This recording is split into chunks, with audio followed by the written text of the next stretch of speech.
Jyothish PR. Jyothish, mark കുറവാണല്ലോ, എക്സ്പീരിയൻസും ഇല്ല. താൻ ഈ ഓഫീസ് അസിസ്റ്റൻ്റ് പണിക്ക് ഒട്ടും ഫിറ്റല്ല. സർ, മെറിറ്റില്ലെന്ന് എനിക്കറിയാം. പക്ഷേ ഞാൻ നല്ല ഹാർഡ് വർക്കിങ്ങാണ്. ഒരു ചാൻസ് തരും. ഡസൺ കണക്കിന് ആപ്ലിക്കേഷനാണ് ഈ ജോലിക്ക് വരുന്നത്, ബ്യൂട്ടിഫുൾ ആയ പെൺകുട്ടികൾ വരെ. പിന്നെ എന്തിന് തന്നെ പോലെ ഒരാളെ ഞാൻ എടുക്കണം? സാർ, ഈ ജോലി എനിക്ക് അത്രയ്ക്ക് ആവശ്യമുണ്ട്. ഇതില്ലെങ്കിൽ എൻ്റെ കുടുംബത്തിൽ ഭയങ്കര പ്രശ്നമായിരിക്കും. എൻ്റെ അമ്മ കല്യാണം ഉറപ്പിച്ച എൻ്റെ ഗേൾ ഫ്രണ്ട് ജോലി ഇല്ലെങ്കിൽ അവളെ കെട്ടിച്ചേരില്ല. അവളുടെ അച്ഛനും മുരടനാ. കല്യാണോ? ജ്യോതിഷിൻ്റെ കല്യാണത്തിന് വേണ്ടി ഞാൻ ജ്യോതിഷിനെ എടുക്കണമെന്നുണ്ടോ? അതെ, ജ്യോതിഷിൻ്റെ മാതാപിതാക്കൾ എന്ത് ചെയ്യുന്നു? അമ്മ ഹൗസ് വൈഫാണ്. അച്ഛൻ, സാറ് പുറത്ത് പറയരുത്, ഒരു ജോലിയുടെ ആവശ്യമുണ്ടാ. അച്ഛന് വാറ്റാണ്. വാട്ടോ? My goodness, is it safe?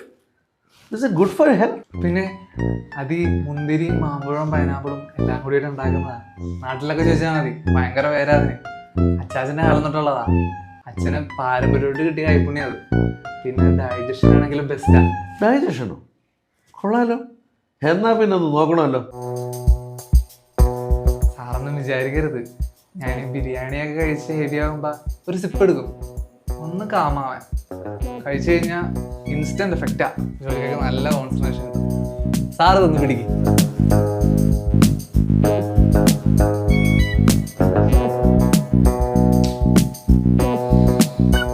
കൊള്ളാലോ.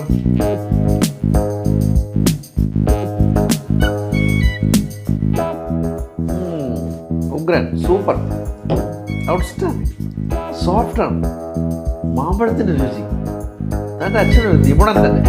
ജ്യോതിഷ്, നിൻ്റെ റെസ്യൂം വളരെ മോശമാണ്. പക്ഷെ നിൻ്റെ ഈ ഐറ്റം അതിനെ ശരിക്കും ഇംപ്രസ് ചെയ്തു. നിനക്കറിയാമോ ഒരു ജോലിക്ക് വേണ്ടത് എന്താണെന്ന്?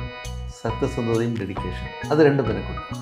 നിനക്ക് വേണമെങ്കിൽ നിൻ്റെ അച്ഛൻ വാറ്റുകാരനാണെന്ന് മറച്ചു വയ്ക്കാമായിരുന്നു. നീ കള്ളം പറഞ്ഞില്ല, അതെനിക്ക് ഇഷ്ടപ്പെട്ടു. അതുകൊണ്ട് നിനക്ക് ഞാനൊരു അവസരം തരാം.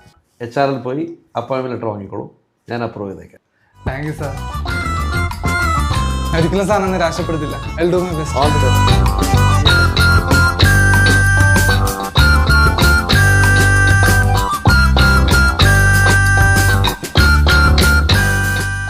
അഭിരാം,